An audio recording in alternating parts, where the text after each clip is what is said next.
Hindi lang mga ordinaryong mamamayan ang target sa Oplan Tokhang ng pulisya. Maging mga residente ng mga exclusive subdivision, kakatukin na rin. Balitang hatid ni Chino Gaston.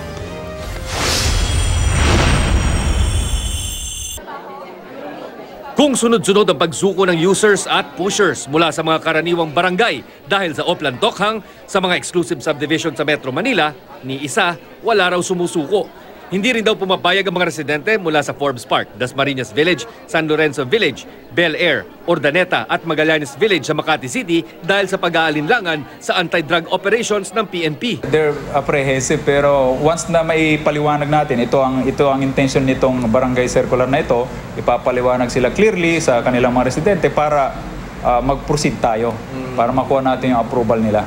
Kalaunan, bumayag na mga village officials pero isang memorandum circular muna ang ipakakalat sa 6 na exclusive subdivisions. Dito nakasaad kung ano ang gagawin ng mga pulis sa kanilang pag-iikot at pagbahay-bahay. Hindi naman sila tinatarget as a suspect. So we have to visit them, kunin yung kanilang cooperation, i-relay sa kanila yung intention ng gobyerno laban sa illegal na droga. Ang ilang exclusive villages nauna nang nagpakalat ng babala sa mga residente na papasok ang mga pulis para magbahay-bahay.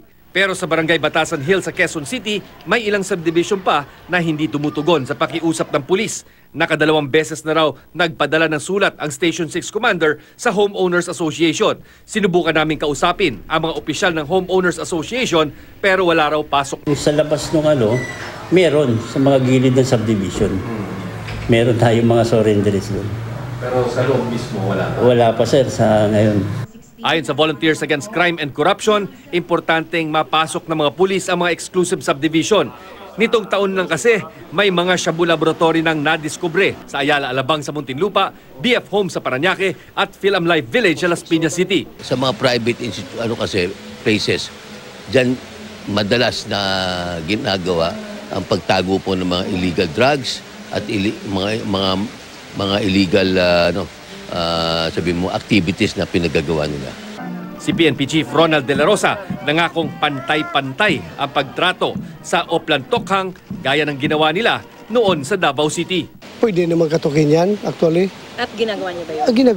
Ginagawa yan. Ako, personally, nung sa Davao ko, pinasok ko yung mga high-end subdivisions, kinakatukot, kinakausap ko yung mga suspected drug users.